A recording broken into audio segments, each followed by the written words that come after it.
Hey there, Stackers. Welcome to another live recording of the Stacky Benjamin Show. I feel like we were just here and we are back and we're bringing the crew on stage. I hope you're having a great week, everyone. This is kind of exciting for us because we're recording way in the future. Like this is going to be, you're going to hear us a month from now. So we are, we're I believe 4 whole weeks ahead on this one. So sit back, relax. Why is that, Joe? It's because OG said, I want them all quicker.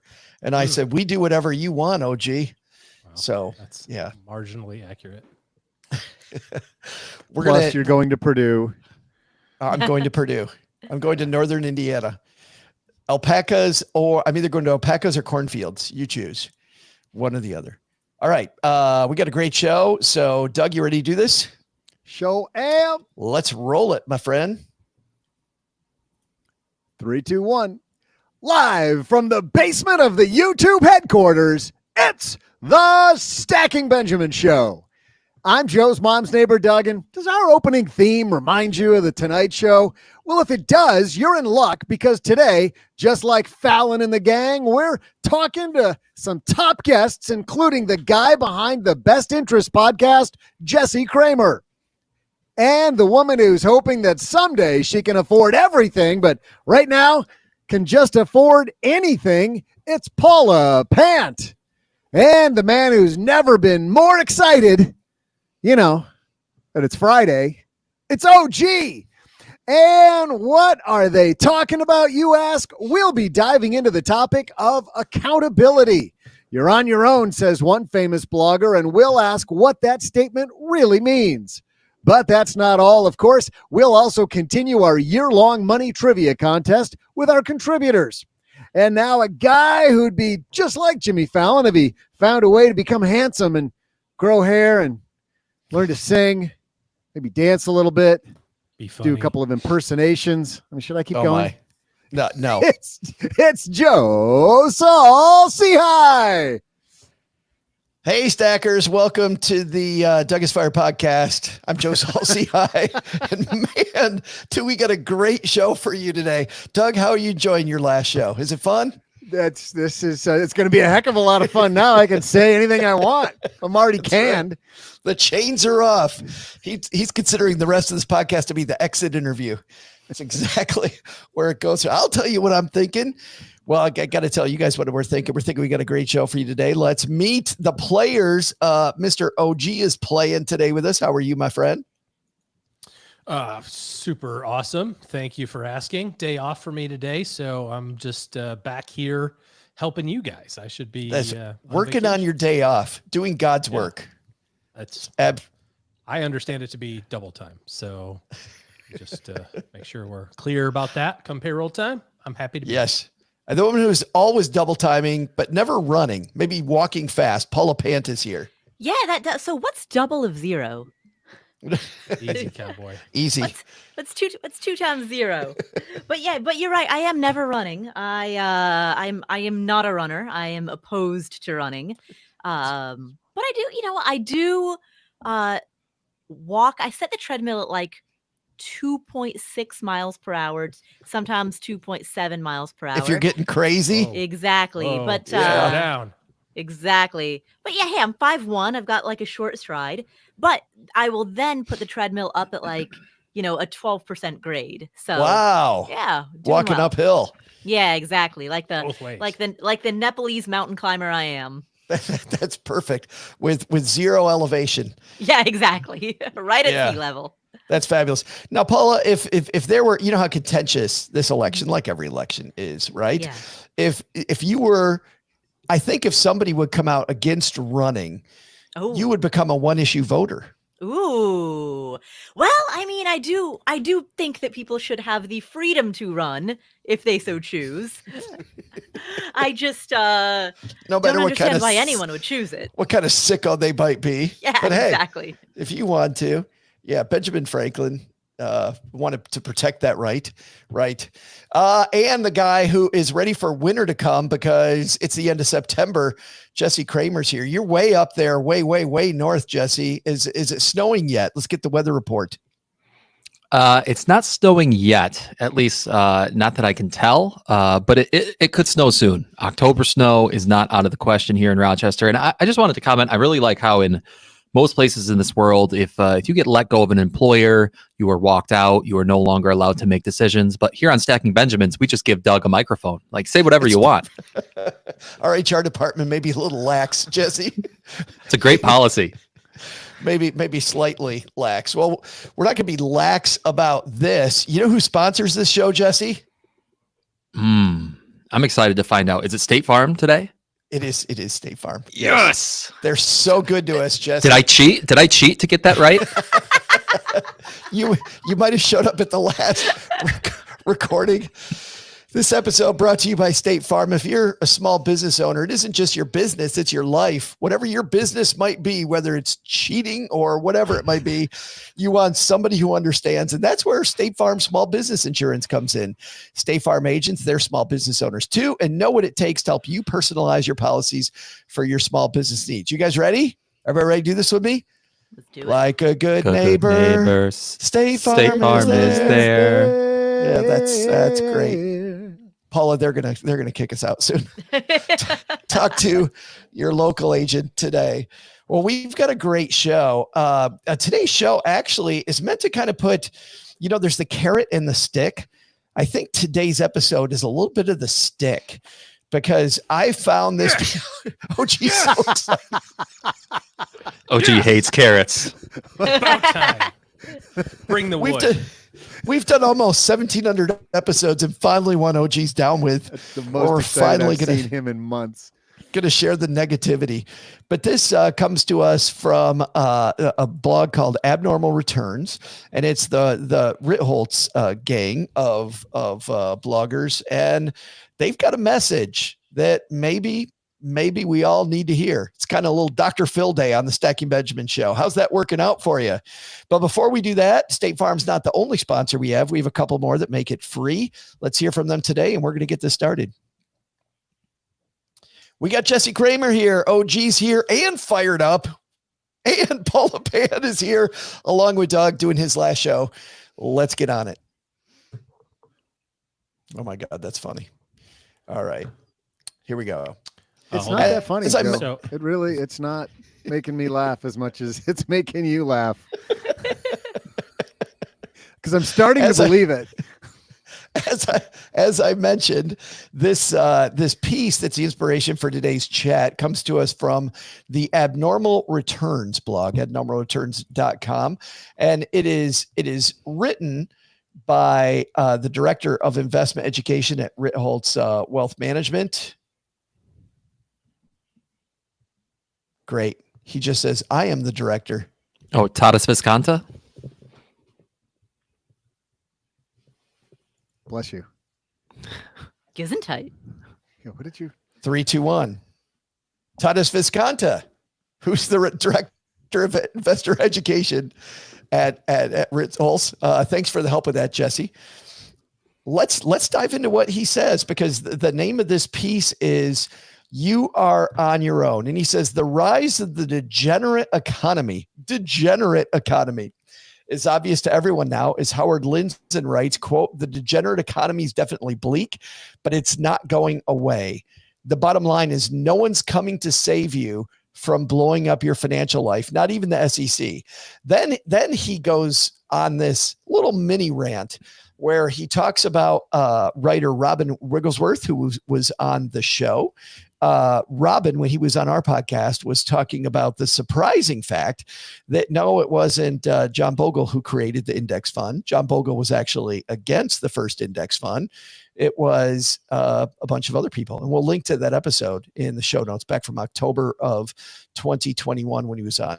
But Robin was talking about there was just approved a leveraged long MicroStrategy ETF, ticker symbol NSTX. And Robin bemoaned the fact that this is a product that is going to make, guess how many people money, OG? Guess how many people it's going to make money? One or two. Basically, whoever owns it and whoever manages it and gets Yes. paid for it. Whoever the Otherwise- creators of the fund are. The Anybody that salespeople, puts- they'll get rich. Yeah, that's true. Anybody on the creation team makes money. Anybody who buys this garbage is out money. And yet the SEC OG does nothing. He complains. Does this surprise you? Well, no, the SEC doesn't exist to prevent you from doing anything dumb. They exist to make sure that everybody's following the same rules and regulations. There's no rule that says that they have to stop what they decide to be a bad investment. Because honestly, if there's a market for garbage, then it actually serves a purpose, right? Even if it's detrimental to the people who might be investing in it, the economy, the capital market has said, we'll take this stuff. It's like any other free market thing. It's like if you want to sell your house for $1 million, but it's worth 500, nobody's going to buy it. But if you want to sell it for $1 million and it's worth 2 million, you have a whole long line of people that want to do it. Let the economy decide where the money should flow. This product is needed, it's priced correctly, and it performs the way it should. It'll attract money and it will prosper. If it's a piece of crap and it doesn't do what it's supposed to do and it costs too much and so on and so forth, then it'll cease to exist. It's not the SEC's job to say this company can be successful and this company cannot.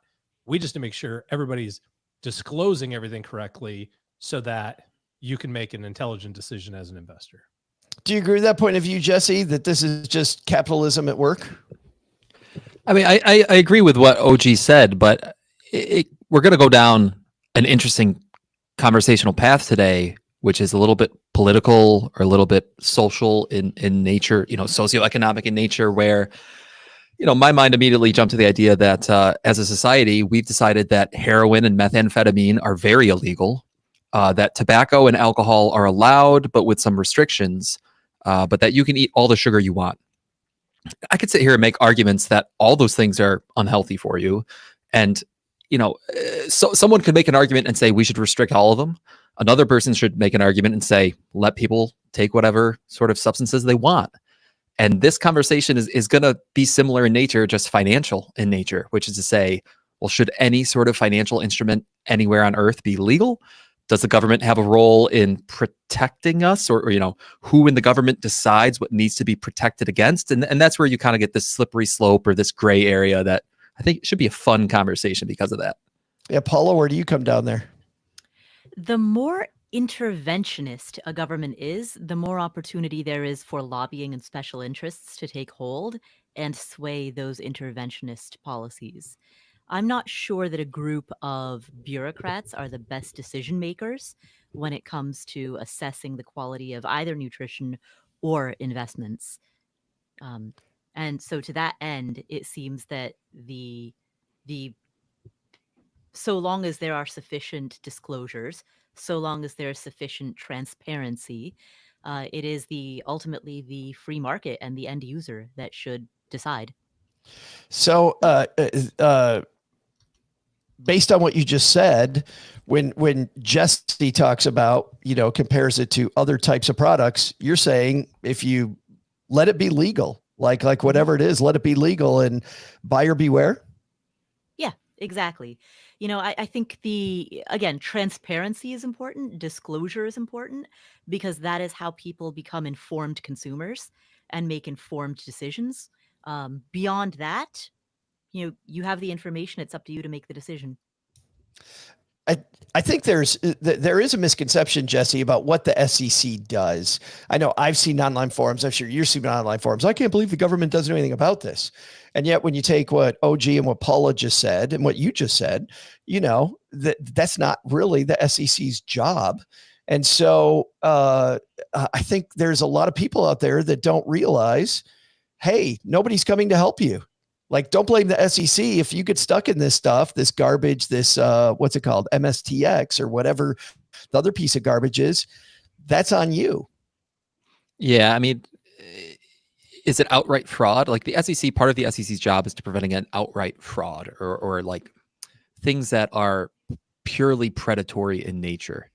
But OG's right to some extent, which is in this case, I mean, I haven't looked to the specific ETF. And just so we're clear, I mean, in case any listeners are confused, this is an ETF. If my understanding is correct, and I'm actually looking to you guys to correct me if I'm wrong, this ETF holds one single stock, MicroStrategies, in a levered fashion. So you're kind of doubling down your bets. And you say, well, why do you need to do that? And the answer is because some investors out there want higher octane exposure to this one company, MicroStrategy. And a lot of MicroStrategy's valuation is tied to Bitcoin, if you didn't know. So it's like kind of this weird Bitcoin cryptocurrency play. And as long as investors are aware of that from the SEC's point of view, as long as you know what you're getting into, go ahead and get into it. And again, it kind of comes down to this conversation, and it's the difference between what's legal or what's ethical or moral. I don't know where I come down on it, but for the same reason why some people look at Las Vegas and say that gambling is immoral and we shouldn't have it legalized, that's probably the same reason why some people might come down on this and say, well, this leveraged ETF, it's just stupid, and you have to look out for yourself. You're on your own. It is amazing, OG, to Jesse's point, the author here starts to go into gambling, right? And how a lot of investors aren't investing, they're gambling. Heck, last Friday, Paula, you were sharing that during the COVID time, like everybody else, you put some money in the account and, hey, because of boredom, I'm going to not invest. I'm going to gamble stocks and do some meme stock fun. And he quotes this man, Alex Kirshner at Slate. And the quote is, there's a certain old-fashioned spirit of competition in a regular sports bet, but the founding fathers of betting, whoever they were, did not envision you throwing away your car payment on an 8-leg parlay hinged on several Conference USA basketball games. They did not imagine you'd be able to do it in 30 seconds from your phone with any prompts asking you to maybe think about it for a second. Like, oh, gee, it's amazing how there's no backstop now. You could blow more money than you ever had on DraftKings in 30 seconds, your entire paycheck and more, and there's no backstop at all. Well, yes. And I know that there's different states have different rules, and so they're leaving it at the state level. Texas, of course, doesn't allow any of that, so if you try to log into DraftKings or whatever your, interesting app du jour is, it's not going to work. And that's why VPN sales are through the roof in Texas. You can't even do it with a VPN. Don't ask me how I know. But I'm just saying,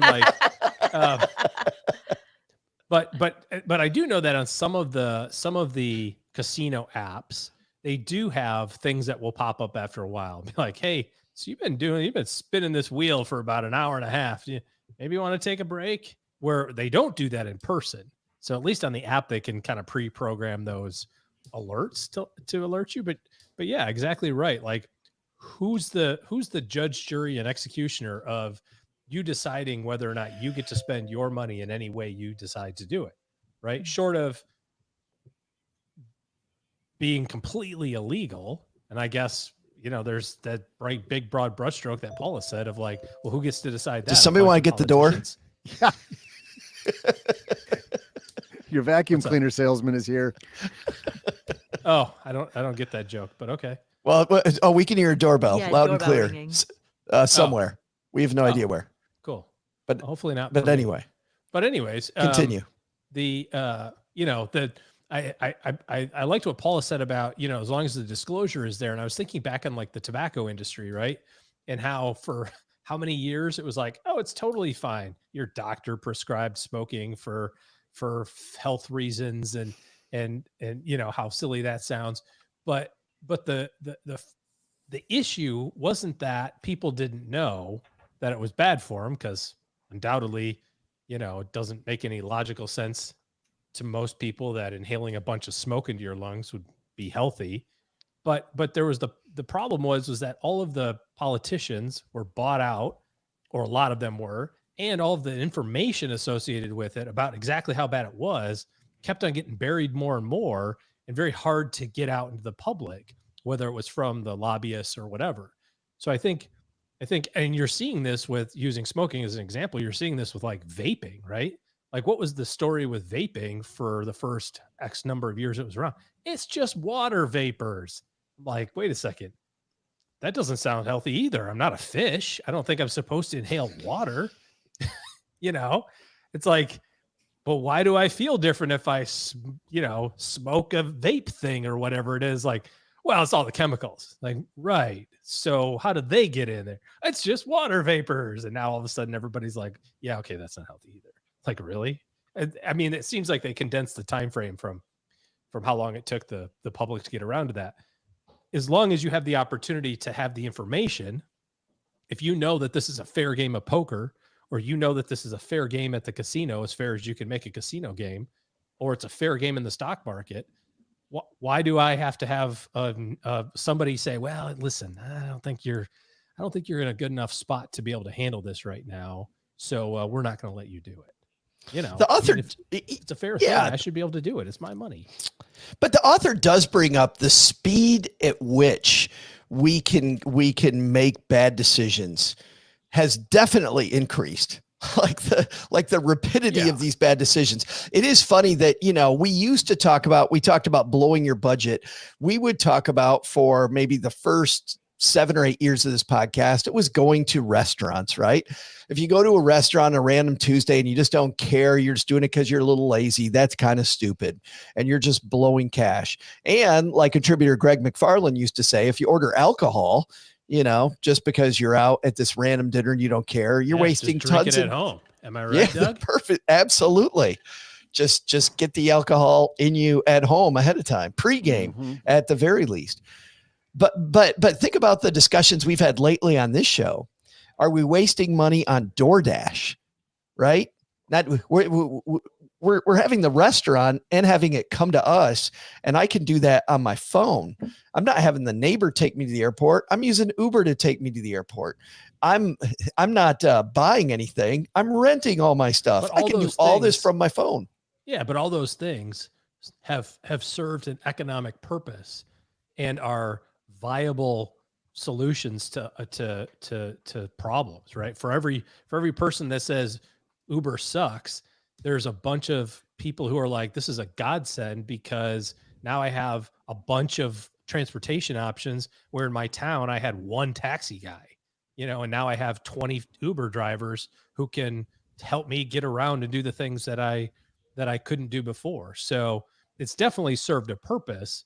Right. And again, same thing with DoorDash. So who is it to say, Joe, look, I know your money situation. You probably should just eat at home today. But for the person, wait a minute though, but for the person who is broke, or the person who's just coming out of college and just starting off, Paula, it's easier than ever to get yourself into trouble. Yes, but it's also easier than ever to get yourself to earn money, to get yourself up the ladder. It's now easier than ever. It used to be before the internet in the 1980s and the 1990s. If you wanted a side hustle, you would have to go to a brick and mortar establishment and take a second job. Now it's easier than ever to make money from your phone. So it's easier than ever in both directions. Like gambling. That's how you do it fastest. I know. The fastest. Well, Jesse, it's funny, when I first read the header of this piece, you are on your own. I'm like, oh, this is generic. And I wasn't even going to open it. And then I saw who was writing it. And I'm like, okay, these guys, established group. He's an established writer. I start reading it. It's obviously a very interesting topic, but truly, Jesse, to Paula's point, you got to decide for yourself which team you're going to play on.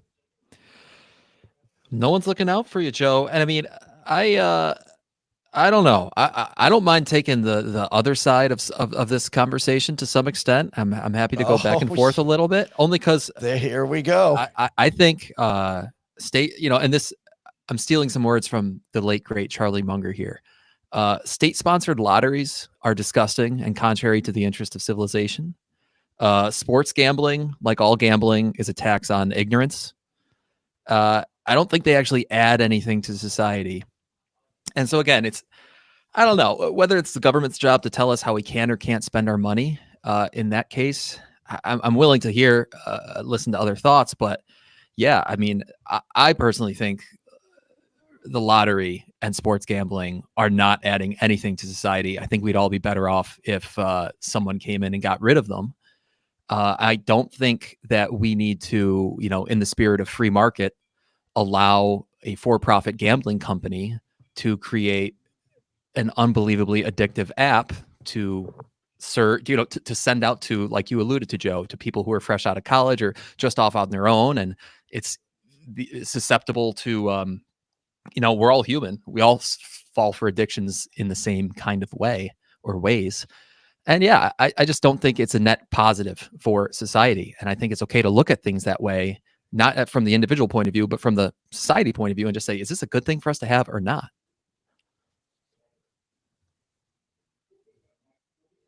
Anybody? Oh, geez, just gonna Man, let it go. hot take. I know. That was apparently, Jesse, you dropped the mic because nobody wants the other side of that one. Well, let's they're take definitely that. bad. Yeah. I was just gonna. I'll bite. I mean, the Dave what does Dave Ramsey say about lotteries? It's a tax on poor people. Certainly, I've heard was it gambling or lotteries? I don't know who said it, but tax on people who are bad at math. bad at math. Yeah, it's a Yeah. tax on ignorance. Yeah. Well, Seth Godin Yeah. in this piece, they quote Seth Godin, who, by the way, is going to be on the show in about a Awesome. month. Awesome. Seth writes, someone's going to win the lottery, but it probably won't be us, which is another point. If I buy the Mega Millions today, there's a chance. Right? You're saying I got a chance? You're telling me I got a chance. I mean, Somebody got to win it. now I don't know these numbers for a fact, Jesse, but I see the advertisements. So maybe it's true, or maybe it's partially true, or maybe it's not true at all. But in Texas, I see the thing that says, you should play Mega Millions because last year it generated $6 billion for Texas schools. Generated from what? Well, I'm Where? guessing from the people who paid. Half the money went to the winners, and half the money went to the, it's a tax, like you said. So, I mean, there is some transfer that's happening, right? Where it's going to allegedly schools. I don't know if that's true or not. If we wanted to generate $6 billion for schools, I think there's a more efficient and equitable way. Would be my counter argument. I'm just saying, like, the money's coming from people who maybe they just want to entertain themselves, which that's one thing, but some of these people, their only hope to get out of their circumstance is to hope to win the lottery, and we know that's a losing bet, quite literally. Right. Or they just simply don't understand the math of it all. That's a losing bet. Yeah, I mean, I think if we need to raise money for schools, which is a thing to do, I think there's a better way of doing it than running a lottery. Oh, undoubtedly. I'm not suggesting that this is the best Yeah, solution. I get it. I'm trying to put a little lipstick on the pig. That's fair. That's fair. Paula? But regardless of the ultimate social outcome, it seems authoritarian and patronizing to tell others how to spend their own money. In the same way that we wouldn't, time is money, and we can't tell people how to spend their time. If people want to be unemployed and sit on the couch and eat Cheetos and watch Netflix marathons, they're free to do so for as long as they can find a way to pay whatever bills they may have, right? You can't tell people how to spend their time. Likewise, time is money. You can't tell people how to spend their money. And people will make decisions about both time and money as necessity pertains. I mean, the same thing is true, Paula, right? For somebody who's wildly successful, saves a bunch of money, and leaves their lucrative, high productive career at 45. And you go like, well, why are you leaving right now? You've got so much to give. And it's like, well, I'm good, man.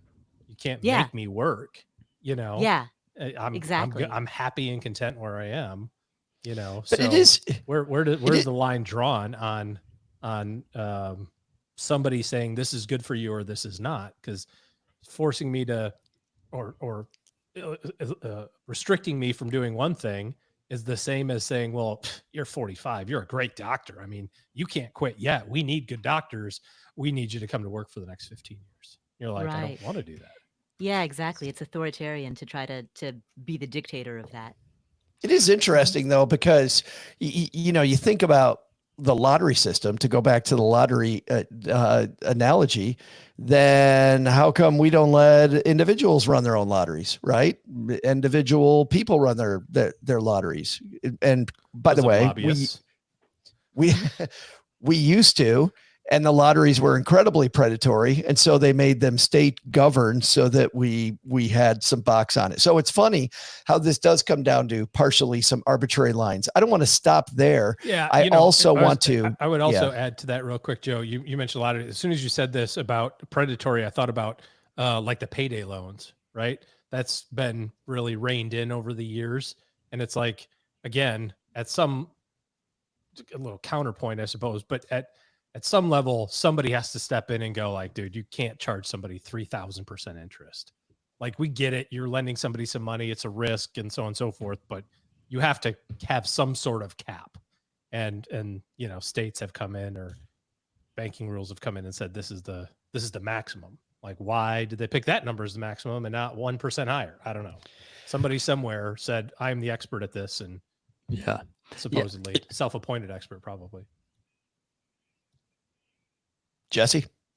Yeah, I mean, the last part, I agree with OG, which is like, where do you draw the line and why do you draw the line there? But I do think it's interesting that there are some issues where we as a society have said, no, we're not going to allow one group of people to take advantage of another group of people, right? We're not going to allow loan sharks to take advantage of people who need payday loans. So in that case, the legal philosophers out there said we're drawing the line. And in other cases, maybe they shouldn't. But going back to the whole authoritarianism, or, is it authoritarian to say, I want to live in a society where people aren't taken advantage of by their lack of math skills? I don't know. Do I want to, the state of New York tells me that I can only drive home at 65 miles an hour. Are they infringing upon my liberties? I don't think so. I think there's a good reason why that law is in place. And again, I'm kind of going away from the whole personal finance podcast. You can kick me off anytime you want, but God, you and Doug leaving on the same episode. Yeah, careful. He's in the mood today, Jesse. Don't tempt him. I think it's a really cool conversation, actually. I think we should have, as a society, more conversations where we all kind of look at each other and be like, why are the rules the way they are? Respectfully, why are the rules the way they are? So I'm really enjoying this. This goes back to when John Hope Bryant was on the show, because his big point is there are very few ills in society that don't get solved when the poorest zip codes out there get their credit scores raised. Like, if we help them, and often it's a matter of math skills and not getting the memo and not understanding how wealth building works. And so protecting those people, it is an interesting conundrum that I'm sure we're going to solve in the next half hour. I'm very certain we're going to solve all of this in 30 minutes, but we are going to take a break right now before I'm going to, and by the way, when I come back to this, I want to talk about social media, because when we say that you're on your own, oh man, some of the great sounding garbage that's on social media is just incredible. I'm going to play one for you. But at the halfway point of every Friday show, we have this year-long competition between our frequent contributors, Paula Pant, OG, and Mom, who lately has been represented, not very well, she said lately, by the way, by Jesse. She liked it better, Jesse, when you cheated, but maybe we gotta go. First he cheats, and then he brings on his dumb politics onto the show. Here he is. She's just saying she liked you better when you nailed the answer. That's all she said. But anyway, we have a score, and Jesse, well, it's not looking that great, bud. It's looking good for somebody, but it's not you and it's not Paula.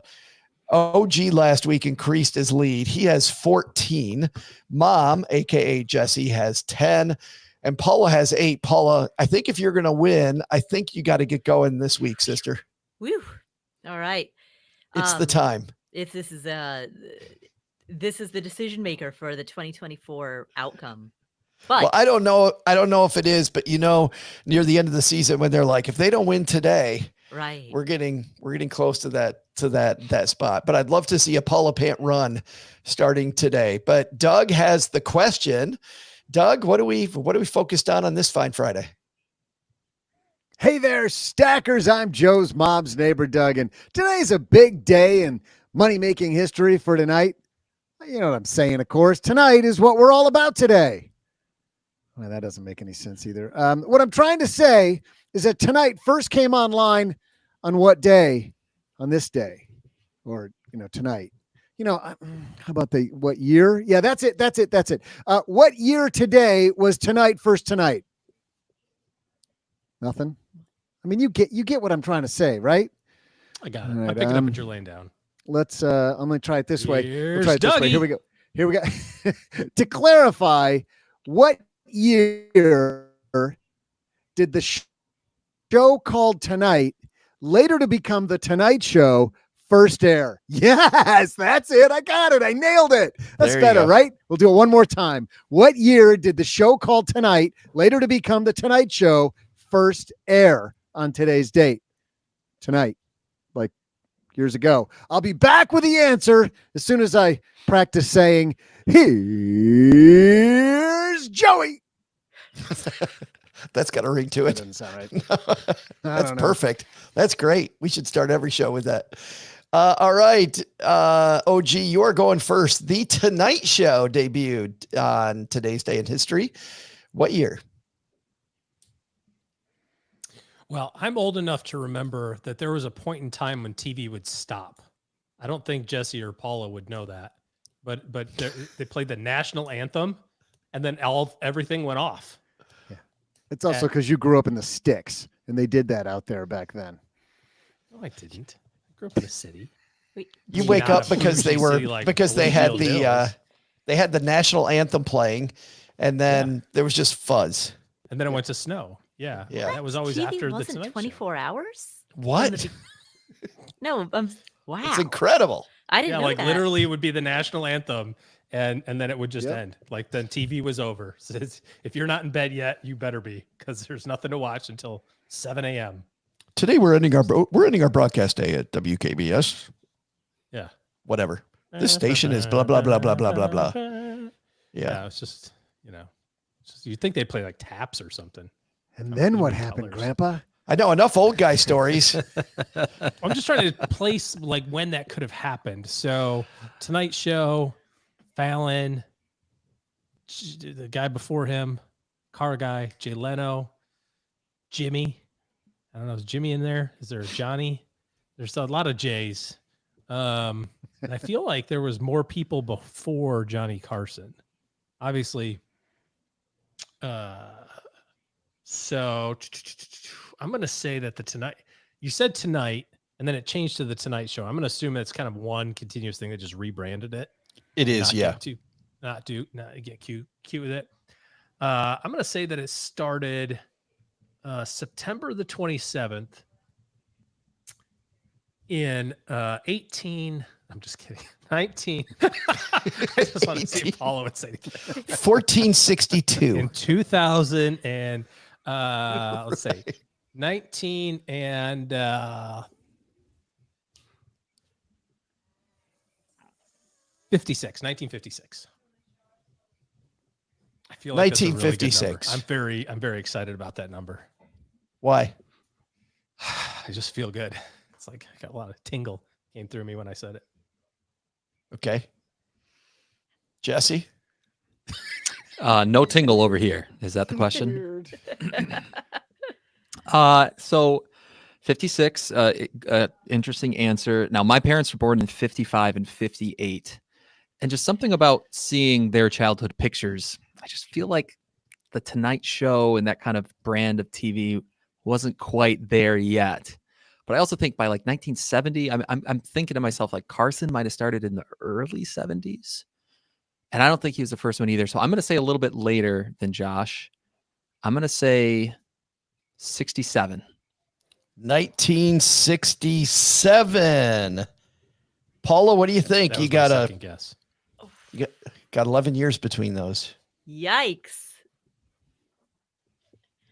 I mean, the question is, do I guess that it's somewhere in between those years, or do I take the upside? I'm going to take the upside. So, Jesse, your guess was what, 1967? Yeah, I said 67, but I did mean 1967, not 67 AD. 1967. All right, I'll take 1968. 1968. That was a fine year. It was a great year for civilization. 1968, maybe the best year Is that when you were born? of all years. Could have been, might have been. I was born at some point. So long ago, wasn't it, Paula? Easy. 1968, 1967, 1956 on the board. Who is going to take this one home? We'll find out in a second. We'll be right back. OG, you opened up this whole thing at 1956, and I got to say, Jesse and Paula think that you might be a decade off. What are you thinking? Feeling it. Feeling the flow. Feeling the Just- flow. I'm in the zone. Just feeling good. That's a little creepy, The tingle. isn't it, Doug? The tingle. Just feeling his flow. Jesse, you I feeling was your going to flow? say 48, actually. I was going to say 1948, Ooh. but then I thought right after World War II, probably not when it happened. Give him a little bit of time after that. That's how I get to the 50s. Like Back to the Future time. Marty McFly. Yeah, I'm feeling okay, Joe. I'm just doing some math in my head. So what, if it's 62 to 67, that's my sweet spot here. If it's before 62, it goes to OG, I think. So I'm feeling pretty good. Mid 60s. Yeah. There's a chance. It could Basically, be early 60s. Right when Joe was born, maybe a smidge earlier. Right. But then again, right. It could be 68, 69, 70. I'm feeling okay. Not great, but okay. But Paula, if it was 2011, you're going to win this thing. Well, I mean, so there was Johnny Carson. I don't know feel if like there was Carson any... started in the 70s. Anybody know Yeah. this off the top of their head? Yeah. Johnny Carson was in the 70s. I don't know if there's anybody before Carson. I've never heard of anybody before Carson. So I feel like, when I first heard the question, I thought, probably in the 60s or early 70s. So yeah, I feel decent with 68. Well, let's find out if Paula's finally got her intuition machine working right. Doug, who's going to win this thing? Hey there, Stackers. I'm Ed McMahon, fan club president and guy who loves to dance to music by the Roots, Joe's mom's neighbor, Doug. Tonight, later to be called The Tonight Show, has had some iconic hosts. The first was Steve Allen, but probably the most iconic was Johnny Carson, who started, well, I'm not going to tell you that. Of course, the biggest fiasco in late night centered on The Tonight Show, as well as Conan O'Brien was hired and then replaced by his predecessor, Jay Leno. Man, was that a mess. But this question isn't messy. What year did Tonight debut on today's date in history? Well, I can tell you that Paula was just 14 years off. Jesse was 13 years off. And OG guessing 1956 was just 2 years off. The correct answer is 1954, making the soul-sucking Captain Evil, our very own Sith Lord, today's winner. Wow. And now back to our ragtag group of misfits and ne'er-do-wells. Paul, I thought when you said you're taking the over, I'm like, that means 1955, right? Please take 1955. You're taking 1955. Please, God, take 1955. And by the way, when OG first said 1956, Doug, I thought the answer was 1956. And I was like, holy crap, is he cheating too? Like, do we have Cheating is just contagious. Nope. So good. So By the way, I almost feel like almost we've had kind of this gave it question away a before. little. I don't think we have. We never have. We haven't. Can you be certain 1,700 episodes? I can be certain. Paula, Johnny Carson started in 1962. He was on 1962 to 1992, 30 years. And before Wow. him was a guy named Jack Parr, I Jack think. Parr. I think that's Yes. right. And Steve Allen before him. So long history of Wait, that and show. TV ended? That's the part I still can't get over. TV just ended I at just a certain exploded Paula's brain. She couldn't even comprehend the question. point? How do you even I've do never that? heard of this. Well, Paula's head exploding is brought to you by depositaccounts.com. You know what happens when you go to depositaccounts.com, Paula? You learn that your deposit accounts also end after 11 p.m. You deposit for as long as you sign up for contractually, but you compare more than 275,000 deposit rates from over 11,000 banks and credit unions for free. Savings accounts right now, if you're in the top 1%, you're getting 4.91%. National average 0.5. I know the huge banks are still paying 0.01 or 0.03. So check out yours and then check out deposit accounts. Click on savings accounts, CDs, checking, money market, and it's easy to compare, ditch, switch, and save at deposit accounts from Lending Tree. All right, Paula, second half. Paula, you know, this discussion. Paula, you know Yeah, Doug? the light on a refrigerator also goes off when you close the door, right? That's still true today. Right, TV ending is no longer true, nor has that been true in my lifetime. The refrigerator door light. I just did a quick Google search, Paula, for you. Apparently, the first all 24-hour broadcast was New York City, Channel 2, in 1982. Wow. Whoa. That was the very first one. So think about into the 90s, you had plenty of smaller stations that were still. You might have stations that are Like the signing last off guy out would just today. shut it off. He'd be like, "All right, that's a wrap, everybody." Pew. Flip on the switch. TV was over. The focus today is nobody's there to save you, and the pace at which you can mess up your money is faster than ever before, is the hypothesis. So we've already talked about gambling on investments, investing in a way that's gambling, some crappy products and oversight. I want to play you something that a member of our basement Facebook group brought to our attention.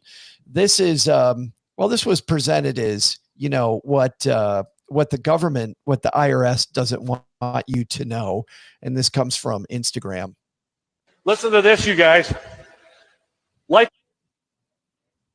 insurance is the world's safest industry. There's an account that yields 5 to 6 times more than long-term CD. Listen to this, you guys. Life insurance is the world's safest industry.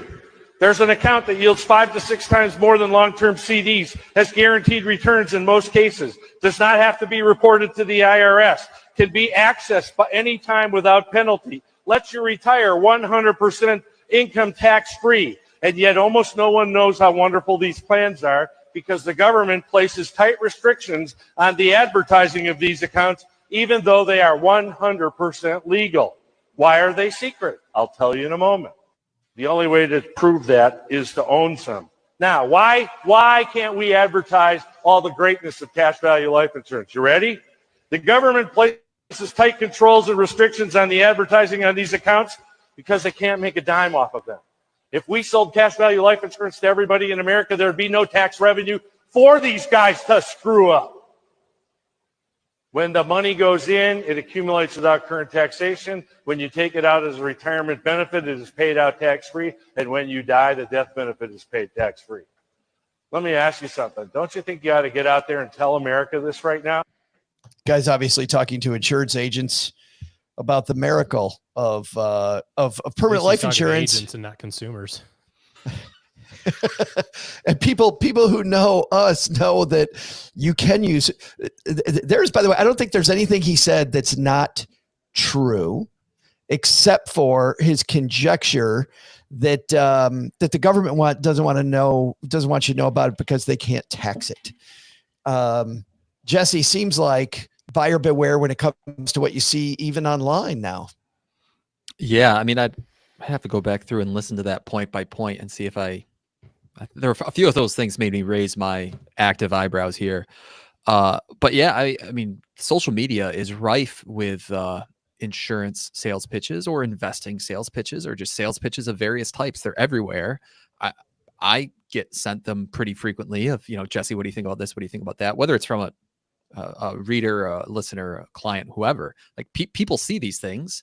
A good sales pitch can be very compelling and make you really think to yourself like, oh, maybe there is something here. And it trickles down. And if you don't have anyone to bounce these ideas off of, yeah, I could see how someone would chase one of these pipe dreams down a rabbit hole and find themselves in a pretty tough spot. I mean, online is disguised as advice. not a sales pitch. Well, right. I mean, yeah, a lot of it is.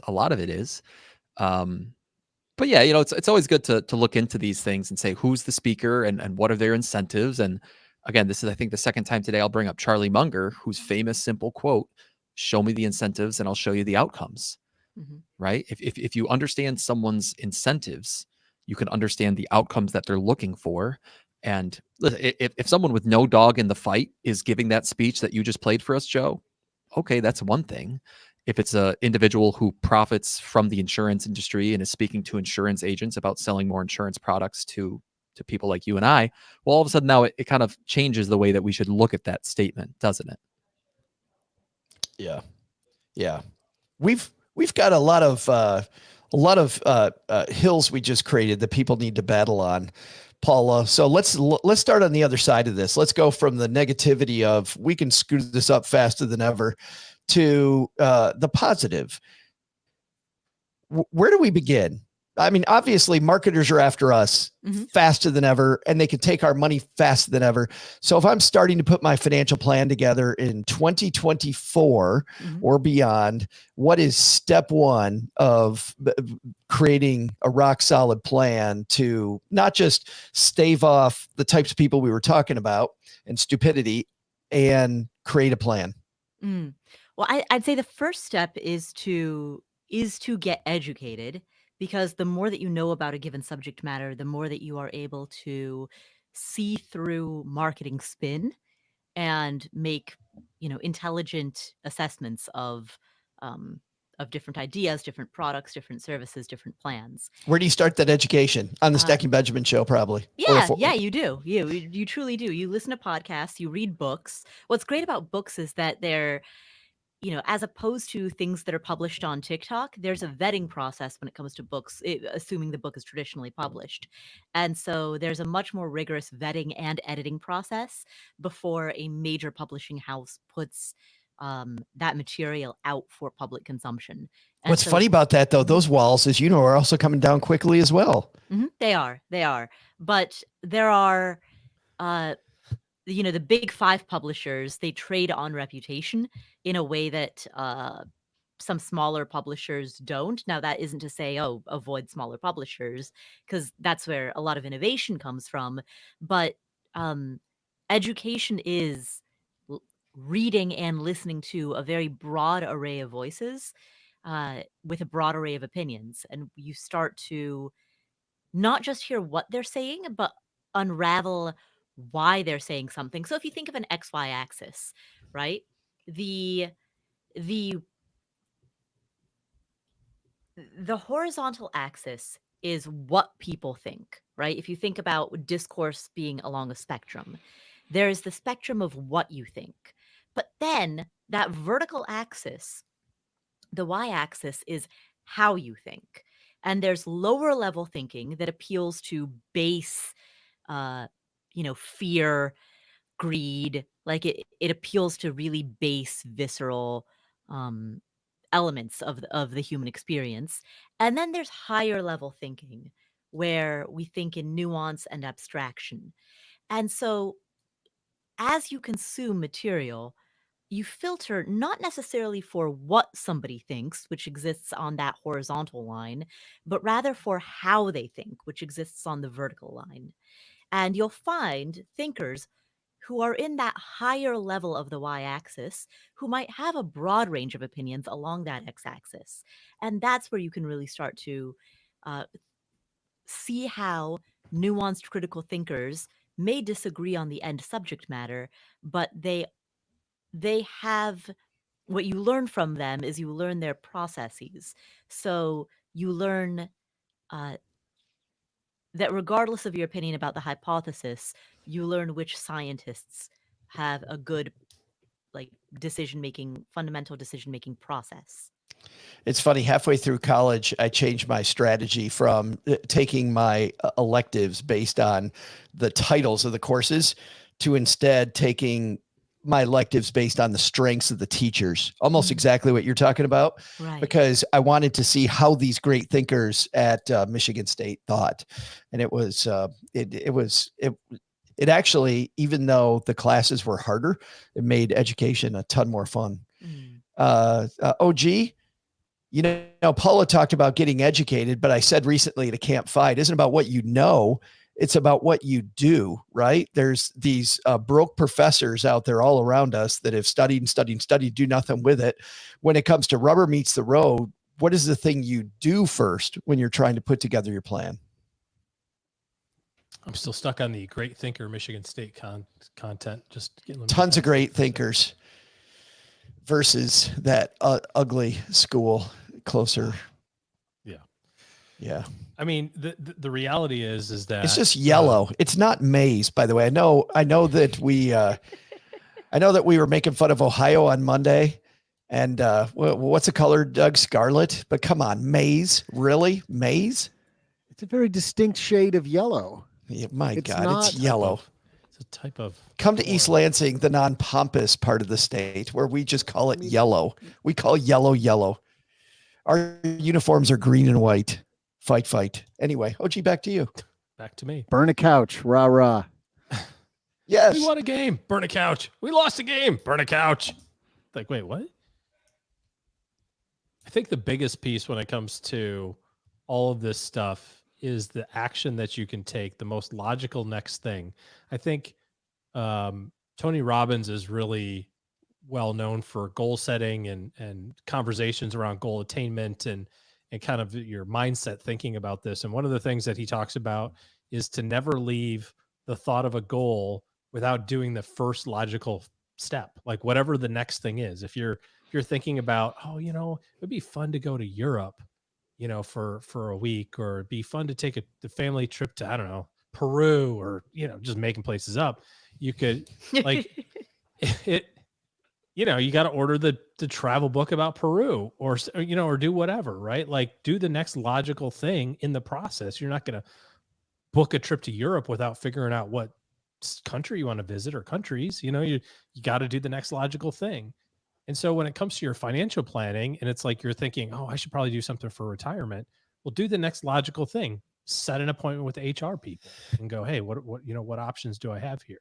Or, you know, go on Schwab or Fidelity and open an account and set up $50 going into it so that it's funded. You know, like do the most logical next step. You don't have to get to build full financial plan, buy life insurance, create my estate plan, meet with the CPA. You don't have to do all that stuff. Yeah, eventually those things show up, but do the first best thing, and that will just start the snowball of momentum a little bit.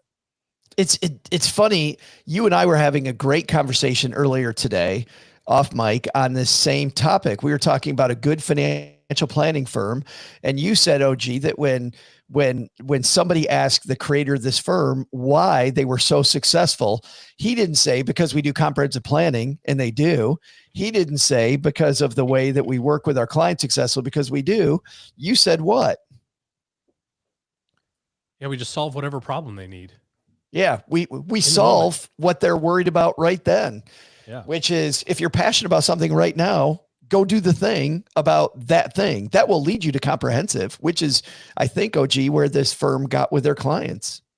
Yeah. I mean, it's just, if you're working on this for yourself, it doesn't matter if it's fitness, if it's health related, if it's money, if it's your taxes.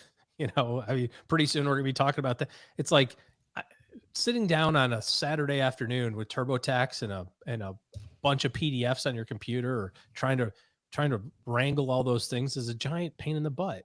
But you can think about it in like little steps and go, well, what's the most logical thing? Oh, I should download all of my tax documents, or hell, make a list of all the places I have money so I know where to go to download all the tax documents. You know what I mean? Like, you don't have to do your taxes all in one day. When you think about it in January, and that's a goal to get my taxes done, go, first thing I should do is write down where all my money is. Oh, I've got some money at Schwab. I've got money at the bank. I've got money in my 401k. You know, I worked 2 jobs this year, so I should get 2 W-2s. Make a list of that stuff, and now you've just moved a little bit down the field. You're going to be, to your point, more comprehensive because you've taken the small steps and not jump to, I got to show up at the CPA's office with all my stuff. Because that turns into, oh, I forgot this form. I know you filed my taxes already, but I just got this from, I forgot. It's a bigger mess. Jesse, you know that when in this piece they're talking about all of these problems that we decide to gamble on the lottery, or we decide that we're going to do something, whatever it might be, do something dumb with our money. That doesn't happen when you're fired up about financial planning, because when you're geeked about something, maybe the first month, the first 2 months, the first 3 months, you're going to be great at it. How do you guard against the types of things we talked about today when, it's that normal Tuesday and you're thinking maybe I should go out to dinner? So I'm sorry, it's a Tuesday. I'm looking to go out to dinner. and what's the question now? And you've got the DraftKings app in your hand, and you pass the liquor store where it says it's $5 billion today. How do you guard against all that stuff when you're not fired up anymore? It's just a random ATM regular day for the Powerball. Yeah, you're back to regular life. Mm-hmm. There's I wish I remembered the exact source of the person who said this, but the idea is that rather than say, in order to say no to something, it helps to have a bigger yes. And the meaning there would be like, okay, rather than if I'm going to say no to pulling out the DraftKings app, or hopefully I'm going to say no to downloading it in the first place, it helps if in the back of my mind I have this bigger overlooming yes, which is that, maybe I want to save up money every month because we're trying to put money down on a down payment on our house. And that's this really big yes that exists somewhere in my financial plan. Or maybe, once a quarter, I take my family out to a really nice meal. And in order for me to save money for that, well, I have to say no to some things in life. So strictly speaking, from a behavioral finance hacking, financial planning point of view, one of the ways in which we can more easily say no to quote unquote bad spending or dangerous spending in our life is to have some bigger, more exciting yes that we're working toward. Know what the goals cost. I love that, because we often know what the sweater costs right in front of us that I'm gonna drop some money on, but I have no idea what the goal costs, and whether I'm ahead or behind. I love that. That's great. Joe, don't you already have enough Cosby sweaters? I mean, just step away. Cosby? Go to Cosby? Why do we go to Bill Cosby here? You had a whole bunch of those Cosby sweaters. I've seen you wear them. Cardigans. Holy cow. We could just call it a cardigan rather than all the stuff that comes with Bill Cosby references. Wow. Your Kevin Spacey sweaters are just well done. Got a whole bunch of those. I think that is a great place to leave it. We will look at this on our show notes page at stackingbenjamins.com. We'll have a link. And for now, though, let's talk about what people can do after this. They clearly, Jesse, want to go to that better interest, better investing, maybe the best interest podcast. That'd be great. They could go to any of the 3 podcasts, but if they do want to hear me, the best interest is the way to find it. What's new? Boy, by the time this airs, there might be a new AMA episode out, which is cool. Joe, you might be joining us soon. So we've got some really good things in the hopper, whether they're live yet or not. Exciting stuff. Awesome. I like that. Air of mystery, Jesse. Like, what is it? I don't know. Just come see at the Best Interest podcast. It was like that insurance sales guy. We can't even advertise about it. You're just going to have to wait and see. The government doesn't want you to know about the Best Interest podcast. They can't tax me. That's why they never talk about it. That's great. The best way to know about it is to sign up, OG. Just sign up. OG, what do you got going on this fine last weekend of September? Oh, it's fantastic. It's a great weekend. HOCO going on in the OG house with a senior and a sophomore. So that's cool. HOCO dance tomorrow. Big thing. I wasn't invited, but I understand it to be a big thing. And my brother's in town to visit. It's his birthday today too. I know it's your bride's birthday today. It is. Happy birthday to Cheryl today. Joe Saul-Sehy. Anyway. Yeah, so we're just kind of hanging out this weekend. Quiet weekend. The kids are going to be gone partying, doing kid stuff. And me and my brother are going to get a little cray. Oh boy. Well, some High Noons will be involved. What's the other brand? High Noon and Truly. White Claw. There you go. White Claw. Yeah. White Claws and High Noons. Oh, that's going to be flowing. If they had that stuff on tap, that would be sickening. Let's go back to 1991 and grab the Burleson James off the. Those were good. Some box wine. Little Mad Dog 2020. Actually, box wine's gotten better. But anyway, Costco Paula, box either wine that or is I'm legit. just getting older and I just don't care anymore. Paula, people can pause right now and go to the Ford Anything show. They flip over to that right after this. What are they going to hear from your melodic tones? Oh, why? Thank you. The dulcinet. They are going to hear, this is negotiation week on the Afford Anything podcast because this is the week. I'm not sure if I want to or not then. No, I don't. I'm sorry. But yes, I'm here all week.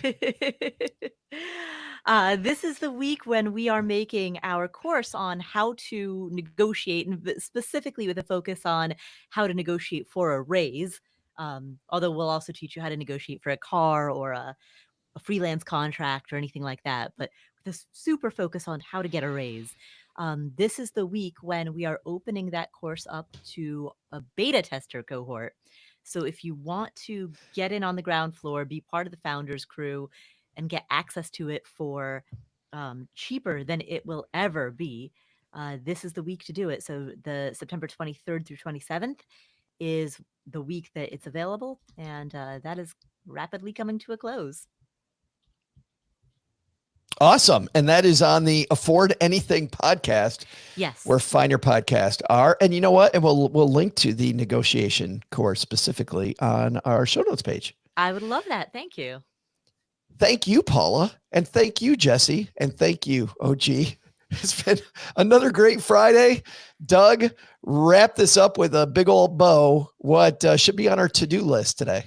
Well, since this will be my last time ever doing a wrap up for an episode, I hope I can go out with a bang here. Oh, that was hyperbole. Of course you're coming back.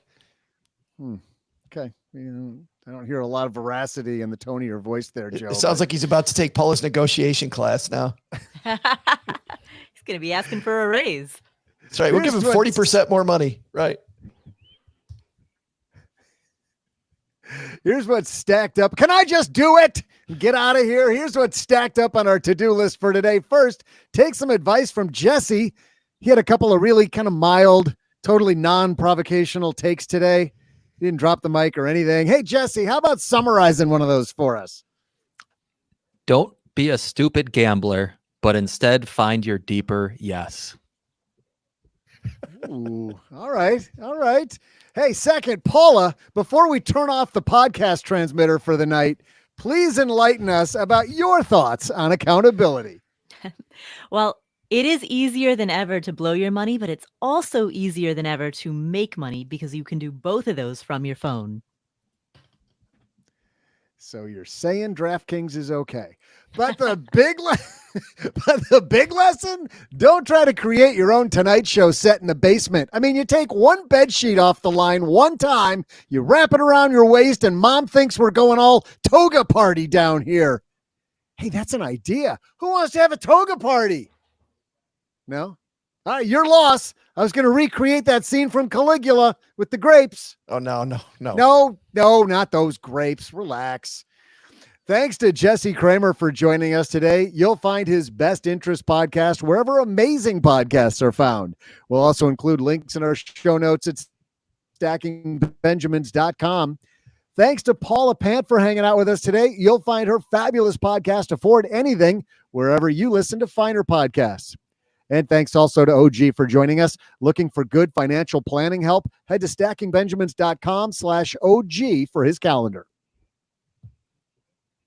And we're out. You know, it's funny, Paula. I had that I don't know if you noticed there was this pause. I couldn't find the mute button. I pressed the wrong mute button like twice. It's like, what the hell's going on? All right, everybody. Thanks for hanging out with us. YouTube, we're going to say goodbye to you guys now. I hope you enjoyed it. We'll see you next time. Bye-bye.